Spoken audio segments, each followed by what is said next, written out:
Sergio Perez and Valtteri Bottas are going to be on the Formula One grid from 2026 and onwards. And yes, I'm a little bit late in making this video because when the news came out, I was in Thailand. And then when I returned, it was time for the Dutch Grand Prix. And then soon after that, it was the Monza Grand Prix. So now I have the time to make a video about this, which is in hindsight a little bit good because I had some time to think about it. The first thing is a lot of people are saying how amazing this lineup is, and this lineup is great, but not as good as everybody thinks that it is. Right? If you look at Sergio Perez's career, solid midfield driver, achieved some amazing performances during his Force India times, Racing Point times, and whatnot. And even when the Red Bull was drivable, so to speak, he also had some great performances, great in tire management, great in pulling in amazing recovery drives, etc., etc. Safe bet, but at the same time, you can definitely argue that he cannot extract the maximum performance out of the car. If you remember the pink Mercedes in 2020, where Racing Point just copied last year's Mercedes, Nico Hulkenberg in the 70th anniversary Grand Prix, I think it was, he qualified P3 with a few days of notice. And Sergio Perez, on the other hand, he was not that successful. Obviously, he got that win in Sakir towards the end of that year. But overall, if you look at all of the Grand Prix, he did not maximize everything from the pink Mercedes. And the same thing is true for Valtteri Bottas. A lot of people give him, a way out, I guess, a way out for losing to Lewis Hamilton, because it's Lewis Hamilton. He is literally the GOAT of the sport. So people are like, well, he lost to the GOAT of the sport, so it is what it is. But I don't think he was ever challenging that hardly, you know what I mean? Like, his campaign towards the title was not that decisive and strong in the first place. Like, obviously, at the start of the season, when you have a couple of wins, it looks close, but as the season goes along, he continues to fall back. Kind of like Sergio Perez. So in the sense that neither of these two drivers, and these guys are solid number two drivers for a reason. So in that sense, even though the lineup is good, amazing even, it's definitely not as amazing as we have been led to believe. But on the flip side, if you look at Cadillac, they're probably not going to be fighting for world championship straight away. They definitely can benefit from the experience and reliability of these two drivers. These two drivers are not crazy. Obviously, if you compare them with the greats like Lewis and Max, these guys, not many Formula One drivers could match up.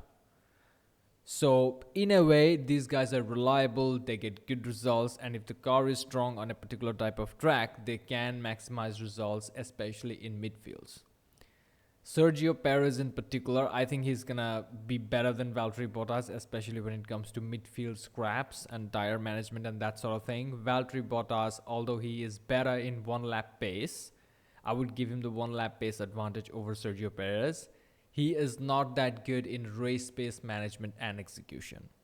And when you are stuck in the back of the grid, there's only so much race pace management and execution you can do, which is visible as an improvement. But I'm pretty sure Valtteri also improved during his time in Kick Sauber at the back of the grid, some type of way. Like, you jump in a car, you drive it, you go through the motions and stuff like that.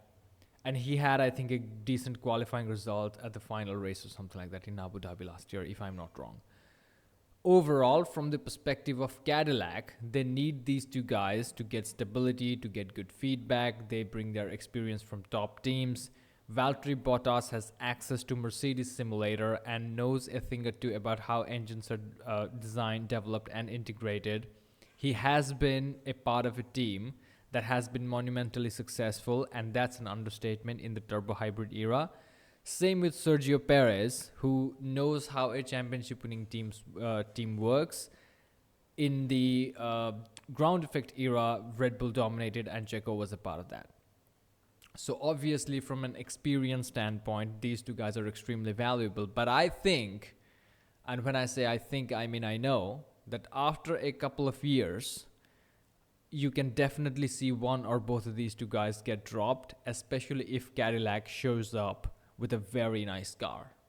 You know what I mean? Because in those type of situations, you need a Oscar Piastri behind the wheel. You need an Isaac Hadjar behind the wheel. You need a Oliver Behrman behind the wheel. These are the guys. I mean, Oliver Behrman and Isaac Hadjar like still have a little bit of rough edges, but I definitely believe that when Cadillac comes up with a championship winning caliber car, they're definitely going to ditch one or both of these two guys. They'll probably keep Sergio Perez because he is the Mexican Minister of Defense, provided the car is good, and he can actually help his teammate win championships. Valtteri Bottas, the only way he helps his teammate win championships is by getting the fuck out of the way, because in 2021 VB was kind of nowhere to be found. You know, he would start P3 or P4, something like that, and at the end of lap 1 he will be like P7. He will lose positions at the start of the race in the first few corners, run wide, etc., etc. So he had all of these type of problems. So down the line, if Cadillac can get their hands on a future world champion or even an like existing former world champion, who knows, if they show up with a good enough car, then they're definitely going to drop one of these two guys. And in that situation, I'm going to go ahead and say that it's going to be Valtteri Bottas that gets dropped. But for now, based on the data that's available, it's a great lineup for Cadillac for all those reasons we have discussed, but it's also not as great of a lineup as we think it is. Neither of these two guys are championship winning caliber drivers. They're great drivers, but not championship winning caliber drivers. We have been through this before. And as the things go ahead, these two guys will be laying the foundations for Cadillac, a foundation where future world champions will come in and win. This is the brutal nature of the sport, and these two guys are here to build the next world championship winning team. Or we will see if Cadillac walks the way of Haas. You know, Haas has been on the block for 10 years now, and you know, like they were never even close to even challenging the top 3, top 4 even. So maybe we will see the fate of Cadillac as the times go along, but so far there are the right people in Cadillac and things have been going in the right direction, especially with the driver lineup that they have right now. I'm excited to see how much of development from a technical standpoint they do in the next 2 years. Then the driver lineup is gonna probably change because they definitely want a prodigy, a future world champion behind the wheel, and not both of the number 2 drivers. Thank you for watching, like and subscribe, and I'll see you in the next one.